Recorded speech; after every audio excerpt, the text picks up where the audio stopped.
MSc Pune, GCC TPC computer typing courses 17 जुलै ते डिसेंबर 2026 या सत्रासाठी प्रवेश सुरू आहे. विषय इंग्रजी, मराठी, हिंदी. स्पीड इंग्रजीसाठी 30, 40, 50, 60, मराठी 30-40, हिंदी 30-40. कोर्सचं ड्युरेशन हे 6 महिने. एक्झाम ही डिसेंबर किंवा जानेवारीमध्ये होईल. तर यासाठीचं ऑनलाईन रजिस्ट्रेशन हे सुरू झालेलं आहे. नोंदणी ही सप्टेंबरपर्यंत होईल. याच्यासाठी महत्त्वाच्या सूचना जे आता विद्यार्थी ऍडमिशन घेतलेले आहेत त्यांनी नियमित सराव सुरू ठेवा. इन्स्टिट्यूटमध्ये जे गायडन्स दिलं जाईल ते फॉलो करा. चांगल्या गुणांसाठी रोज सराव करा. नियमित सराव केला तर तुमची परीक्षेची तयारी ही खूप छान पद्धतीने होऊ शकते. आता तुम्ही सब्जेक्ट कुठले निवडू शकता. इंग्रजी 30-40 एकत्र असे दोन्ही सब्जेक्ट करता येईल किंवा सुरुवातीला इंग्रजी 30 असा एक देखील सब्जेक्ट घेऊ शकता.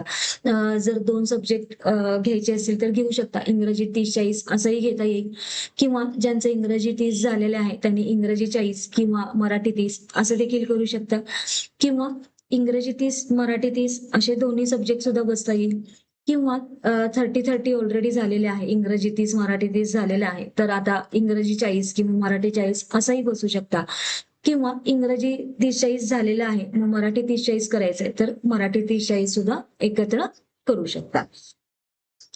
आता जे ऑनलाईन रजिस्ट्रेशन सुरू झालंय त्याबाबत महत्त्वाच्या सूचना.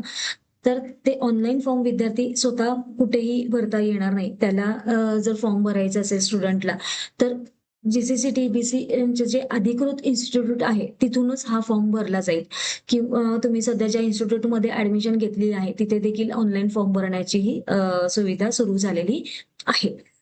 तर फॉर्म भरताना विद्यार्थी हा इन्स्टिट्यूटमध्ये असणं आवश्यक आहे. का तर विद्यार्थ्याचा फॉर्म भरताना हा लाईव्ह फोटो घेतला जातो. त्यामुळे विद्यार्थी इन्स्टिट्यूटमध्ये येणं आवश्यक आहे. फॉर्म भरताना विद्यार्थ्यांनी आधार कार्ड, 10वीची मार्कशीट आणि 2 पासपोर्ट साईज फोटो हे सोबत आणावे. दिव्यांग उमेदवार असतील तर UDID कार्ड किंवा डिसॅबिलिटी सर्टिफिकेट आणावं. दिव्यांग विद्यार्थ्यांना 7 मिनिटाच्या ऐवजी 10 मिनिटाचा स्पीड पॅसेज असतो. यांना ही सवलत असते. विवाहित महिला जर असतील तर मॅरेज सर्टिफिकेट किंवा गॅजेट दोन्हीपैकी एक आणावं. याची जी शैक्षणिक पात्रता आहे तर कॅन्डिडेट हा 10वी पास असणं गरजेचंच आहे. 10वी 8वी 9वी विद्यार्थी GCC TBC अजून चालत नाही तर 10वी पास असणं गरजेचं आहे. 40 साठीच्या थोड्या महत्त्वाच्या सूचना. शक्यतो सगळीकडे रिक्रुटमेंट फॉर्म भरत असताना इंग्रजी 40 आणि मराठी 30 मागितले जातात. तर मग त्यामुळे विद्यार्थी काय करतो डायरेक्ट 40चा फॉर्म भरण्यासाठी येतो.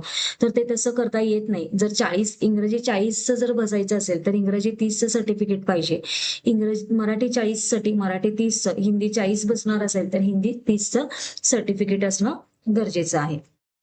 तर मगाशी सांगितलेल्या सूचनाप्रमाणे आता पुन्हा एकदा एक स्पीड लेवलसाठी बघूयात. 30-40 तर विद्यार्थी हा इंग्रजी 30-40 ऍट अ टाइम करू शकतो किंवा मराठी 30-40 ऍट अ टाइम करू शकतो किंवा हिंदी 30-40 ऍट अ टाइम करू शकतो. म्हणजे एका वेळी त्याला हे 2 फॉर्म भरता येईल. पण जर 40 जर करायचं असेल तर 30चं सर्टिफिकेट त्या विषयाचं 30चं सर्टिफिकेट हे असणं आवश्यक आहे. कारण का 30चे डिटेल्स आपल्याला फॉर्ममध्ये भरायचे आहेत. पण 50 आणि 60 साठी मात्र इंग्रजी 30 ही प्री कंडिशन आहे. त्यामुळे 30चं सर्टिफिकेट हे अपलोड करायचं आहे. फॉर्म भरल्यानंतर विद्यार्थ्याला ही मोबाईल अटेंडन्स सुरू होईल. मोबाईलमध्ये त्या विद्यार्थ्याला इन्स्टिट्यूटमध्ये ज्यावेळेस तो क्लासमध्ये येईल त्यावेळेस त्याचा लाईव्ह फोटो घेतला जाईल आणि जातेवेळी सुद्धा त्याचा लाईव्ह फोटो घेतला जाणार आहे. त्यामुळे दोन्ही वेळेस त्याची एंट्री ही होणार आहे मोबाईल अटेंडन्स थ्रू. आणि ऑनलाईन रजिस्ट्रेशन झाल्यानंतर त्यांना एक LMS सॉफ्टवेअर सुद्धा मिळतो, की प्रत्येक विद्यार्थ्याला त्यातून एक ID पासवर्ड दिला जाणार. त्याच्यामध्ये सुद्धा त्याची हजेरी नोंद होईल.